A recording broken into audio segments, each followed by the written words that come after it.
이번에는 전문가들을 좀 모시고 말씀을 나눠보려고 하는데요. 서현주 정책이사님 어제도 나오셔서 장시간 동안 정말 함께 해주셨는데 이 자리에 또 나와 주셨습니다. 서울시 의사의 서현주 정책이사님 안녕하십니까? 네, 안녕하십니까? 예. 어제 방송 출연 어떠셨습니까? 네, 저는 이렇게 짧게 하는데도 힘들었는데 사회자분께서는 정말 힘드셨을 것 같습니다. 저야 먹고 살자고 하는 거니까요. 지금 오미크론 변이가 우세종이 되면서 네. 5만 명을 넘어섰어요. 네, 맞습니다. 급증하고 있죠. 이런 상황들 지금 우리가 어떻게 봐야 될까요? 뭐 이사님은 3차 접종까지는 마치셨죠? 네, 물론입니다. 이제 네. 저처럼 이제 의료 현장에서 근무하는 의료 종사자들은 백신 접종이 이제 필수 상황이 되었죠. 네, 그렇군요. 그런데 코로나19 이 백신 얘기를 좀 해보려고 하는데 네. 3차 접종률이 현재 55%를 넘어섰어요. 네. 그런데 30대 이하는 아직 50%가 안 된다고 하던데 왜 이렇게 저조한 거죠? 네, 아무래도 이제 뭐 부작용들에 대한 여러 불안이나 우려도 있는 것 같고요. 사실 뭐 지금 정부에서는 2차 접종 완료 후에 3개월이 지나면 부스터샷을 맞을 수 있다고 발표를 했죠. 네. 하지만 오미크론은 이제 백신을 맞아도 뭐 변이 때문에 예방이 안 된다더라, 혹은 4차 이상의 계속된 접종을 해야 될지도 모르니까 조금이라도 백신 횟수를 줄이려면 네. 접종 간격을 늘려야겠다, 뭐 이런 여러 가지 말들이 인터넷에 돌면서 네. 다른 세대에 비해서 이제 젊은 층의 3차 접종률이 낮은 편으로 보이는 것 같습니다. 예, 그렇군요. 어제 저희 그 기술 감독팀 그 스태프들하고 점심을 하는데 그 중에 20살 된 청년이 네. 왜 20대 젊은 층들은 왜 백신을 잘 안 맞냐라고 질문을 하니까 네. 초반에 그 17살짜리 고등학생이 사실 백신으로 사망하는 안타까운 사고가 있었잖아요. 네. 이게 아주 대대적으로 보도가 되면서 당시에 고등학생 시절에 그 기사를 접하면서 백신은 위험한 거 아니야라는 그런 맞아요. 마인드를 갖게 됐다고 그래요. 네. 그런데 사실 그때 나중에 사후에 언론 보도로 밝혀졌지만 그 17살짜리 고등학생은 백신에 의한 게 아니고 피치 못할 다른 사정에 의해서 사망한 것으로 이렇게 드러났거든요. 네, 맞습니다. 그런데 아직까지도 그 팩트 자체가 제대로 잡혀지지가 않아서 네. 여전히 젊은 층들이 불신을 갖고 있는 것 같아요. 네. 그런데 그 청년, 저희 스텝은 당연히 뭐 백신을 2차까지 맞았다고 그러더라고요. 네. 아주 착한 청년이죠. 그런데 자, 그래서 오늘은 특히 30대 이하의 젊은 청년들이 이 백신에 대해서 어떻게 좀 3차까지 맞을 수 있도록 유도할 것인가. 네. 팩트 체크를 좀 집중적으로 우리 서현주 이사님과 좀 해보려고 합니다. 예. 서 이사님, 이 백신과 관련해서 준비한 첫 번째 뭔가요? 일단은 이제 이 소식을 좀 들으시면 이제 네. 3차 백신 접종률이 좀 올라가지 않을까 싶은데요. 네. 일단 첫 번째는 코로나 돌파 감염자에게 백신을 접종한 이후 슈퍼 항체가 생길 수 있다는 내용입니다. 아, 그렇군요. 슈퍼 항체가 생긴다. 예. 네. 이제 저희가 이제 곧 데이터들을 보여드릴 텐데요. 네. 백신을 맞고 이제 코로나19에 감염이 될 수가 있죠. 왜냐하면 완벽한 백신은 없고 그 백신에 맞았을 때 그 감염을 이제 예방할 수 있는 효과는 이제 70% 정도, 95% 정도 사이에 있기 때문에 네. 그래서 백신을 맞고 코로나19에 감염된 이후에 완치가 됐을 때 기존의 백신 접종자들에 비해서 면역력이 뛰어난 항체, 즉 슈퍼 항체가 생긴다는 내용입니다. 그러니까 다시 한번 정리를 하면 우리가 흔히 코로나에 감염된 사람들을 돌파 감염자 이렇게 얘기를 하는데 네. 백신을 맞고 감염이 되면 슈퍼 항체, 그러니까 슈퍼맨이 된다 이거네요. 그렇죠. 이제 코로나19로부터 더욱 안전해지는 그런 이제 항체를 만들어낼 수 있는 능력이 생긴다 이렇게 보시면 될 것 같습니다. 그것이 그러니까 자, 시청자 여러분, 슈퍼맨이 그냥 있는 게 아니고요. 1차, 2차, 3차까지 맞으면 당연히 되지만 중간에 백신을 맞은 상태에서 혹시 오미크론 가벼운 증상을 넘길 경우에는 슈퍼항체가 생긴다. 우리 서현주 이사님께서 정말 유능한 의사십니다. 믿으셔야 됩니다. 그리고 확실한 논문들을 가지고 지금 말씀을 하고 계시는 거기 때문에 네. 우리가 그런 부분들을 좀 더 살펴보고 싶은데요. 어떻습니까? 네, 일단 먼저 이제 데이터들을 좀 말씀드릴 텐데요. 미국의 이제 질병관리청에서 발표한 데이터들은 일단 논문에 앞서서 먼저 데이터만 말씀드리면 네.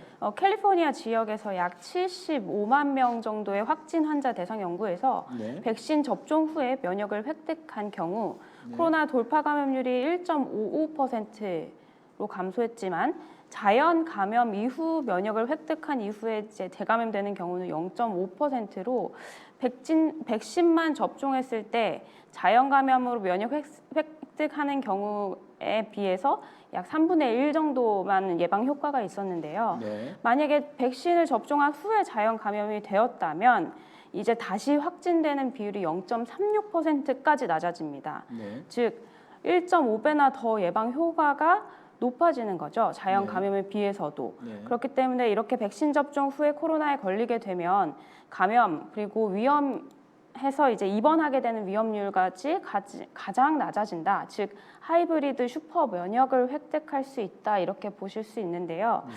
이제 추가로 이제 보여드리는 연구 결과를 이제 말씀드리겠는데요. 네. 요거가 이제 바로 슈퍼 항체와 관련된 내용입니다. 네. 미국의 이제 오리건 보건과학대 분자미생물학과 면역학 연구팀이 발표한 논문이고요. 네.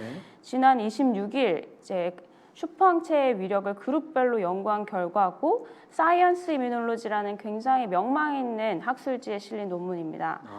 이제 코로나19 백신을 접종한 일반인 104명을 감염 이력이 없는 자와 감염 이력이 있는 자 그리고 돌파 감염자들을 나눠서 실험을 진행을 했는데요. 네. 이들의 혈액 샘플을 채취해서 기존의 코로나19 바이러스 그리고 알파, 베타, 델타 변이 바이러스에 노출시켜서 면역 반응을 검사했어요. 네. 그 결과 이제 감염된 후 접종한 이른바 하이브리드 면역을 가진 환자군에서 가장 높은 면역력을 획득한 것으로 확인됐습니다. 네. 즉 감염 이력만 있고 이후에 백신을 맞은 그룹은 백신만 접종한 그룹에 비해서 약 10.8배나 중화항체 수준이 높아지는 것으로 분석이 됐고요. 네. 즉 그리고 이제 돌파 감염을 경험한 접종자, 그러니까 네. 백신을 맞은 후에 코로나가 감염된 이제 순서가 바뀐 경우에도 백신만 접종한 그룹보다 약 6배에서 11.8배, 17.0배, 8.5배 각 변이마다 이렇게 높게 나타나는 것으로 관찰됐습니다. 네, 그렇군요. 다시 한번 논문을 저희가 정리를 해드리면 감염 이력이 있고 백신을 맞은 그룹은 백신만 접종한 그룹에 비해서 10.8배, 거의 11배 가까이 중화항체 수준이 높은 것으로 분석이 됐고요. 맞아요. 또 하나는 돌파 감염을 경험한 접종자, 그러니까 백신을 맞은 후에 감염되는 경우 백신만 접종한 그룹보다도 각기 6배, 11.8배, 17.0배, 8.5배가 더 높았다. 네. 결국은 슈퍼항체가 생기는 게 맞는 거네요. 그렇죠. 다만 순서는 뭐 감염됐다가 백신을 맞든 백신을 맞고 돌파 감염이 됐든 그 순서는 중요한 게 아닌가 봐요. 네, 맞습니다. 이제 면역력이 즉 코로나19 바이러스에 대한 네. 이제 예방 효과는 백신 접종과 감염의 순서가 뒤바뀌어도 달라지지 않는 것으로 확인됐습니다. 네. 즉 말씀하신 것처럼 백신을 맞은 다음에 돌파 감염이 일어나든 아니면 감염이 이미 된 분들이 백신을 추가로 맞든 효과가 비슷하다는 겁니다. 네. 다만 이제 유의할 게 있는데 이 연구는 오미크론 변이가 진행되기 전에 이제 연구가 진행돼서 오미크론에 노출됐을 때 결과는 아직 들어가 있지 않은데요. 네. 다만 이제 최근에 발표되는 여러 가지 데이터들을 봐서도 아마 비슷한 효과를 보일 것이라고 연구진들은 기대하고 있습니다. 예. 지금 생방송이 진행되고 있는 이 코안심 TV 특별 생방송에 시청자 여러분들께서 많은 유튜브의 댓글창들을 지금 댓글창에 댓글들을 남겨주고 계십니다. 조금 몇 가지 댓글을 좀 살펴보고 네. 얘기를 좀 더 이어가 보도록 할까요? 아까 헌혈 얘기했더니 헌혈하는 조건이 뭐가 있었던 것 같은데요. 까추님 그런 얘기도 했고요. 검사 후 헌혈에 동참하겠습니다. 상도님이 이런 멘트도 남겨주셨습니다. 또 이 젊은 세대들의 백신에 대한 불신이 더 강한 것 같아요. 언론은 팩트를 체크 후에 보도를 했으면 좋겠습니다. 바로 그렇기 때문에 저희 코안심TV가 팩트 체크를 지금 정확히 해드리고 있는 겁니다. 데이터를 근거로 말씀해 주시니 믿음이 가네요. 그루트님이 얘기를 했고요. 자, 까추님이 이런 얘기를 했어요. 백신을 맞아도 감염된다고 백신 접종을 불신하던데요. 돌파 감염자는 슈퍼항체 형성된다니 좋은데요. 이렇게 얘기하셨어요. 자, 코로나19가 감염이 돼서 항체가 있을 거라고 백신 안 맞는 분들이 최근에 좀 있어요. 그렇죠. 이건 어떻습니까? 이제 사실 이제 코로나19에 감염이 되면 이제 자연 면역이라는 인체 내 여러 면역 반응을 통해서 자연 면역이라는 게 생기고 네. 어제도 말씀드렸고 오늘도 말씀드리지만 그 이후에 백신을 맞았을 때 이제 그 예방 효과가 더 증대되기 때문에 네. 백신은 기존대로 맞으시는 것이 더 유용하겠다 이렇게 말씀드릴 수 있을 것 같습니다. 네. 그런데 이 백신을 맞는 게 면역력을 더 저하시킨다 이런 주장도 인터넷에 올라오고 있던데. 네, 그래서 이거는 사실 제가 뭐 이해할 수 없는 내용이었기 때문에 이걸 네. 좀 해석해 드리고자 자료들을 준비를 해봤는데요. 네. 이제 두 번째로 준비한 팩트 체크 내용은 코로나19 백신을 맞으면 면역력이 오히려 떨어진다라는 사실입니다. 네. 그래서 우리가 지금 나쁜 코로나와 맞서서 싸우려고 백신을 맞는 건데 네. 3차 접종도 백신 접종 후에 시간이 흐를수록 면역 효과가 그렇죠. 감소하기 때문에 맞는 거잖아요. 네. 면역력이 떨어진다. 이 얘기는 어디에서 나오는 거예요? 네, 이게 용어의 혼동에서 오는 그런 오해 같은데요. 네. 이제 한 포털 사이트에서 올라온 글입니다. 네. 보시면 이제 모든 백신은 접종할수록 본래 항체 의존성 강화를 일으킬 수 있다. 즉 생성된 항체가 감염된 염증 세포나 미생물만 골라 죽이는 게 아니라 다른 멀쩡한 세포까지 마구 죽이면서 면역력이 서서히 약화된다. 이렇게 얘기가 적혀 있는데요. 네. 그래서 글의 요지만 보면 이제 백신을 계속 접종하면 면역 결핍이 생겨서 죽음에 이른다. 이렇게까지 오해를 할 수 있는 부분인 것 같습니다. 예. 항암 치료할 때 항암제가 암세포만 공격하지 않고 정상세포도 공격해서 면역력이 떨어지게 된다. 그런 얘기를 들어본 것 같은데 비슷한 맥락인가요? 네, 그렇지만 그게 이제 항암제 같은 경우는 사실 세포 독성을 통해서 기존 세포와 암세포의 특성을 이용해서 그런 이제 암세포를 더 많이 죽일 수 있게 만든 특수한 약물이고요. 네. 우리가 지금 접종하고 있는 백신은 완전히 다른 개념입니다. 네. 이제 실제로 이제 우리가 접종하는 백신 같은 경우는 바이러스 조각을 이제 몸에 주입을 해서 네. 그 바이러스 조각에 대한 인체의 면역 반응을 활성화시켜서 면역을 획득하는 건데 네. 아마 여기서 이제 이런 글을 쓰신 분께서는 아마 항체 의존 면역 증강, 그 안티바디 디펜던트 인핸스먼트 ADE라고 부르는 현상이 있는 특수 현상이 있는데요. 네. 이것을 좀 착각하신 게 아닐까라는 생각이 들고요. 네. 이 AD라는 현상은 뭐냐면 백신 접종 이후에 만들어진 항체 중에 일부 질 낮은 항체 때문에 발생하는 현상이고 이게 바이러스를 제대로 중화하지 못했을 경우 오히려 변이 바이러스가 면역 세포를 감염시키고 이 면역 세포를 나중에 이제 힘을 약화시켜서 파괴할 수 있는 네. 그런 이제 소수에게서 발생하는 특이 현상을 말합니다. 네. 결국에는 이제 요거 때문에 이제 면역이 약화될 수 있다고 혼돈을 하신 것 같습니다. 가능성이 매우 극히 드문 현상이긴 하거든요. 예, 면역 세포 같은 경우는 이제 여러 가지 종류가 있는데 대식 세포 그리고 항체를 만드는 데 중요한 B 세포와 세포 네. 면역을 일으키는 이제 T 세포 그리고 선천 면역과 후천 면역을 이제 잘 연결시켜주는 수지상 세포 이렇게 구성이 되어 있고 네. AD 현상의 경우 이제 바이러스가 들어오게 되면 이 바이러스가 이제 면역 세포 안에서 그 증식을 하게 되면서 면역 세포가 죽고 면역 세포 수가 줄어들게 되는 현상이라고 보시면 되겠습니다. 예. 매우 드문 현상으로서 이제 데이터에서 이제 보고된 바는 아주 극히 드물다고 보시면 됩니다. 한마디로 얘기해서 사실 그런 현상이 일어날 수 있는 건 극히 희박하다. 예. 이렇게 볼 수가 있겠네요.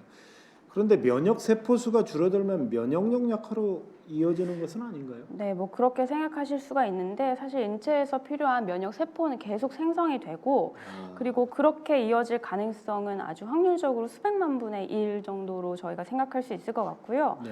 코로나19 바이러스 같은 경우는 아직까지 과학적으로 보고된 바는 이제 보이지는 않는데 이 보면은 이제 후천적인 면역을 우리가 획득하는 방법은 아까 말씀드렸다시피 그 병에 걸린 후에 인체의 자연 면역을 통해서 획득하는 방법과 백신 접종을 통해서 바이러스 조각을 주입시켜 가지고 획득하는 방법 둘 중에 하나인데요. 이 백신 접종 같은 경우 이제 면역력을 떨어뜨린다는 근거는 아직까지 존재하지가 않고 네. 그리고 백신 접종 후에 생기는 여러 가지 이상 반응들 때문에 면역 기능이 자체가 떨어진다고 착각하실 수가 있는데 이거는 아까 말씀드린 것처럼 바이러스 조각에 대한 인체의 면역 반응이 활성화되면서 자연스럽게 발생하는 증상이고 예를 들면 발열이나 통증 같은 거 백신을 접종해서 면역력이 떨어지는 것처럼 보일 수가 있는 건 오히려 주로 면역 저하자 분들이나 고령의 환자분들이 백신 접종의 대상이 주요하게 되기 때문에 그렇게 잘못 해석이 되거나 보일 수 있는 것 같습니다. 네. 저희가 지금 백신과 관련한 팩트 체크를 하고 있습니다. 첫 번째 팩트 체크가 있었던 것은 코로나 돌파 감염자는 슈퍼 항체가 생긴다 이거였는데 분명히 생긴다입니다. 어쨌든 백신과 돌파 감염 두 가지를 모두 갖추면 슈퍼맨이 될 수 있다. 이것을 첫 번째 팩트 체크로 해주셨고요. 두 번째 팩트 체크는 코로나19 백신을 맞으면 면역력이 떨어진다. 이것은 아니다.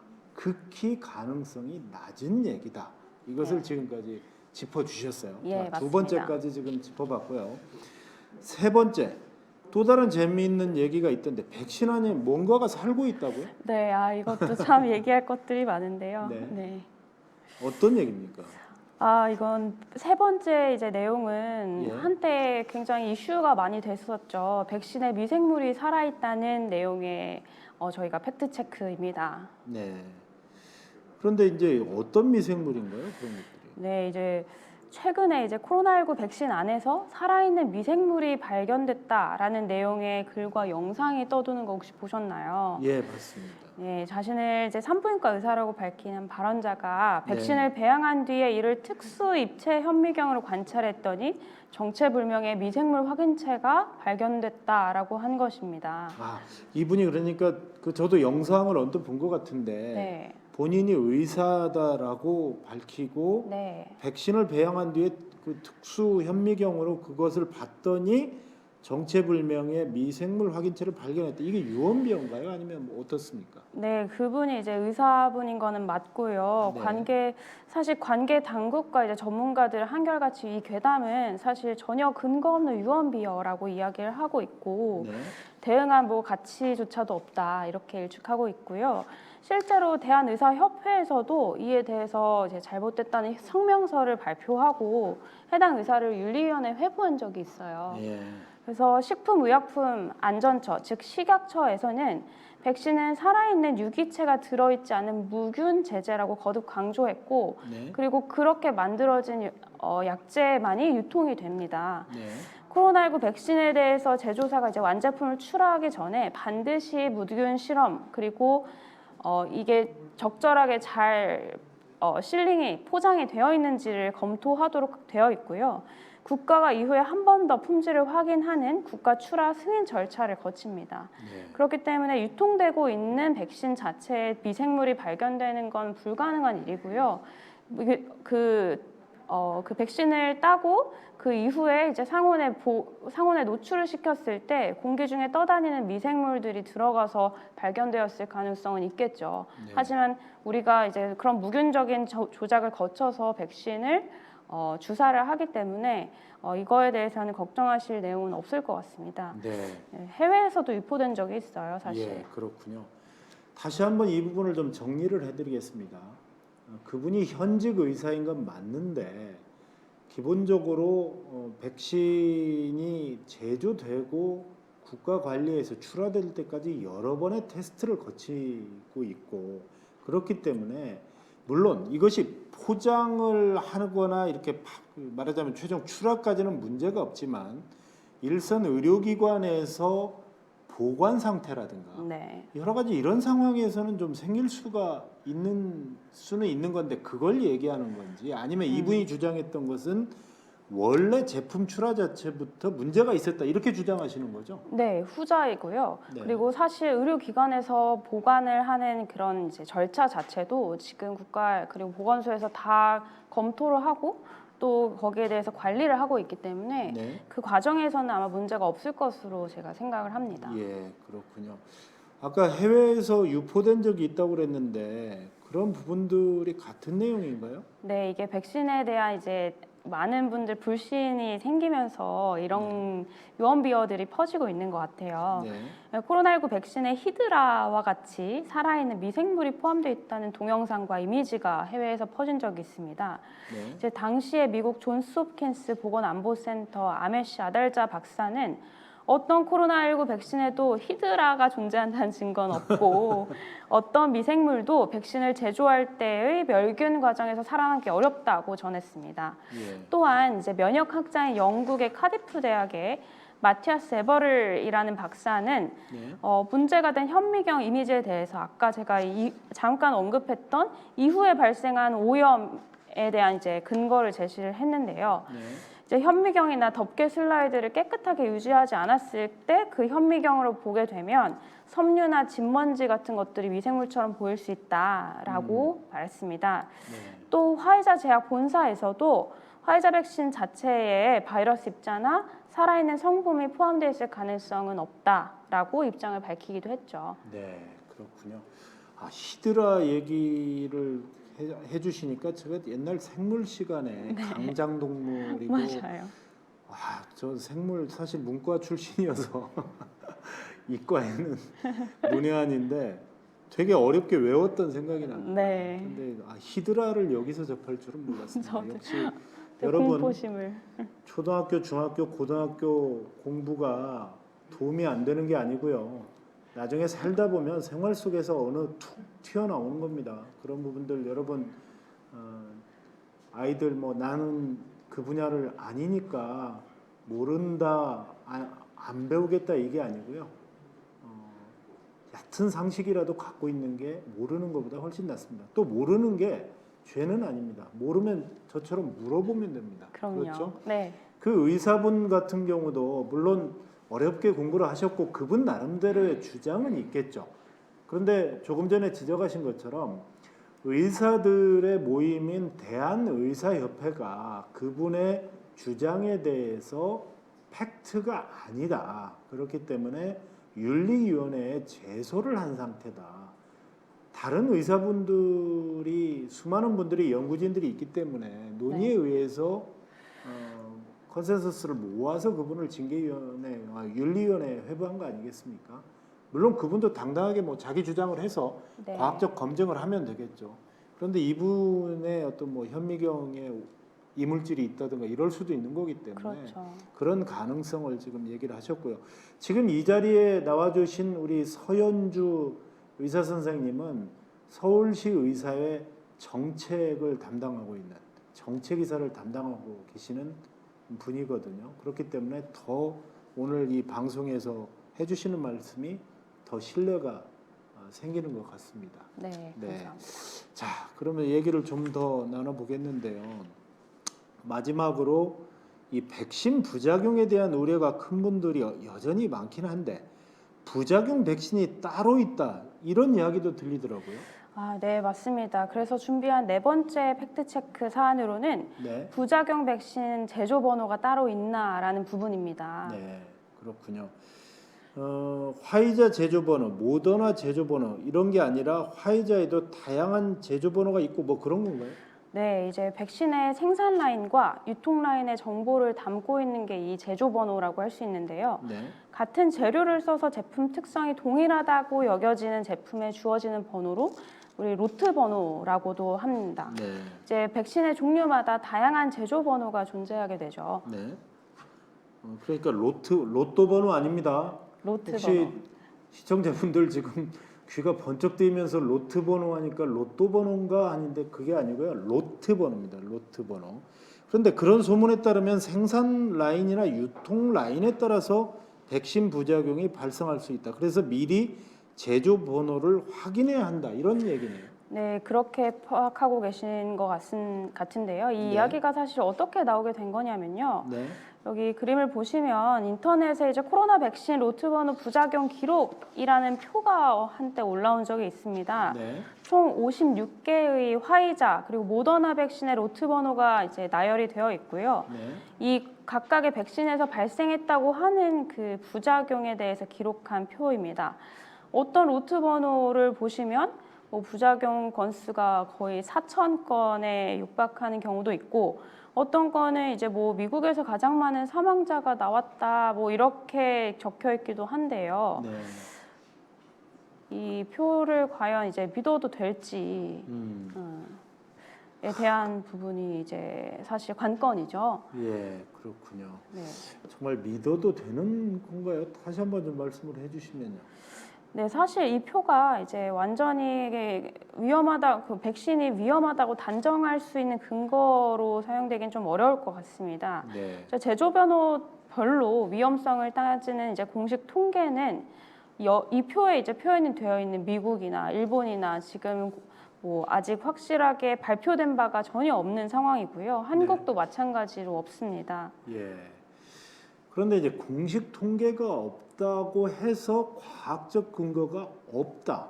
이렇게 또 얘기할 수는 없는 거잖아요. 그렇죠. 사실 통계가 없다고 사실 자체가 없다고 얘기할 수 있는 건 말씀대로 아닌데요. 네. 이 문서를 이제 보면은 이제 특정 제조 번호에서 신고된 이상 반응의 건수가 이제 나와 있습니다. 네. 하지만 이 제조 번호의 백신을 누가 몇 명이나 맞았는지에 대한 데이터가 안 나와 있는데요. 네. 그렇기 때문에 해당 제조 번호를 가진 백신이 더 위험하고 덜 위험하다 이렇게 판단할 수 있는 사실 과학적인 통계 오류가 있는 겁니다. 네. 확률적인 위험도나 이상 반응에 대한 발생률을 그 전체 숫자를 모르는 상태에서 파악하기는 어렵다는 이야기이고 네. 사실 그러면 이 숫자가 도대체 어디서 왔냐라는 것을 역추적을 해봐야 되는데요. 네. 출처는 미국의 정보 사이트인 베얼스라는 곳이고 이 베얼스는 그 미국의 전역에서 백신에 대한 이상 반응이 있을 때 신고를 하게 되는 시스템인데 네. 의료진뿐만 아니라 접종자나 본인, 그 가족 누구나 접종 후에 이상 반응이 뭐가 있었는지를 올릴 수가 있습니다. 예. 그래서 여기에 이 사이트를 보시면 어떤 설명이 강조되어 있는데요. 이 보고서만으로는 백신이 이상 반응을 일으켰다는 건지 이제 판단할 수 없다. 무엇보다 확률 계산이 불가능한 베얼스의 데이터는 단독으로 쓰기 어렵다라고 이렇게 표시가 되어 있고 그렇게 해서 정리를 하면 사실 제조 번호만으로 특정 백신이 위험한지 여부를 확인할 수 있는 자료는 현재까지는 없고요. 네. 그래서 우리나라의 질병청에서는 이상 반응 신고가 들어오면 이 제조 번호까지 추적을 한다고 합니다. 네. 현재까지 그 제조 번호에 따른 위험성이 확인된 적은 없다고 밝혔습니다. 예, 그렇군요. 백신에 관한 오늘 팩트 4가지를 정말 자세하게 전해주셨는데요. 시청자 댓글들이 참 많이 올라오고 있습니다. 백신 음모론에 대한 뭐 여러 가지 얘기들 과연 믿을 수 있나, 그리고 뭐 의사 출신 교수님들의 그런 얘기들에 대해서도 좀 우려의 그런 댓글들이 있었고요. 네. 그 다음에 어떤 분 두유 검은콩 이분 로또 번호 찍어주세요. 아까 로또가 아니라니까요. 로트라니까요. 로트. 성직을 갑시다. 뭐 이렇게 그러는데 그게 아닙니다. 여기서 이러시면 안 됩니다.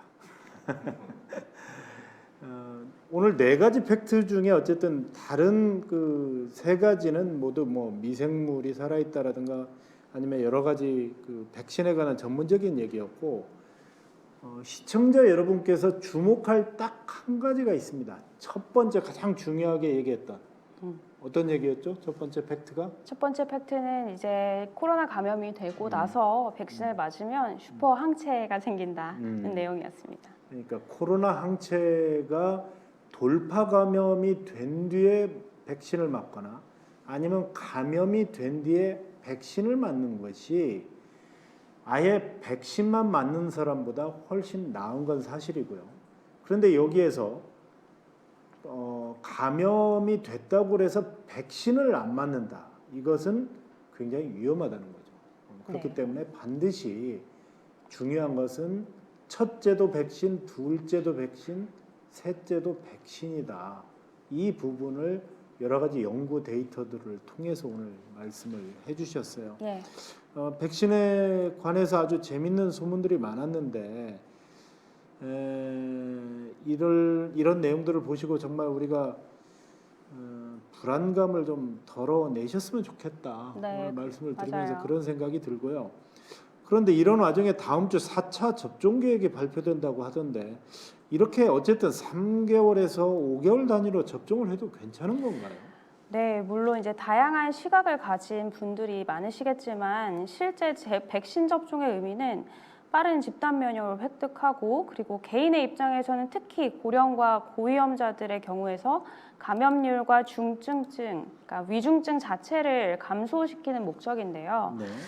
이것도 이제 마지막으로 제가 데이터를 좀 보여드릴 텐데 네. 이게 미국 질병관리청에서 이제 발표한 자료인데 백신 접종 이후에 이제 화이자와 모더나 마찬가지로 시간이 지나면서 백신의 유효성, 즉 백신 이펙티브니스가 감소하고 있는 현상을 보여주는 그래프입니다. 네. 특히 고령 환자의 경우에서는 이 정도가 심하거든요. 대략 이제 70%, 80%까지 떨어지는 경우가 있어서 그래서 그 주기별로 접종을 하시는 것을 권고드리는 겁니다. 네.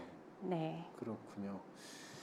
어쨌든 이 백신에 대해서 4차 접종이 있다는 것은 뭐 이스라엘은 이미 4차 접종, 네. 심지어는 초반에 백신을 맞았던 국가에서는 5차까지도 이제 검토하는 곳들이 있지만 그렇죠. 우리는 현재로서는 3차까지 맞았는데 4차까지 일단 선진국이나 아니면 초반 백신 국가들에서는 검증된 데이터들이 나오기 때문에 네. 그걸 기반으로 해서 4차 접종을 검토를 하고 있는 거죠. 그렇죠. 예, 그렇군요. 확실히 백신을 맞고 나서 그 효과가 떨어지고 시간이 지나면서 떨어지고 그리고 고령자들한테는 아직까지 이제 이런 코로나 확진이 되었을 때 위중증 정도가 그러니까 걱정되는 상황이니까요. 네, 그렇군요. 저는 3차 접종 맞은 지 이제 2달이 조금 못 되는 것 같습니다. 그런데 이제 4차 접종이 언제 이제 맞을지는 이제 뭐 저 같은 경우는 그러면 2달이 지났거든요. 3차 예. 접종이. 그러면 아직 2달을 더 있는 겁니까? 아니면 예, 그 부분에 대해서는 기간에 대해서는 다음 이제 주에 이제 발표를 하겠군요. 네, 다양한 그렇군요. 논란이 있죠. 예. 일단은 아마 4차 접종의 경우에는 우리가 고령층들을 중심으로 처음 그 예. 접종을 했기 때문에 네네네. 그분들이 주로 대상이 되실 되는 것 같습니다. 거겠죠. 예. 네, 그렇군요. 서현주 서울시 의사회 정책이사님 오늘 또 아주 상세한 정말 소식 전해주셔서 너무 감사드리고요. 생생한 소식 전해주셨어요. 감사합니다. 네.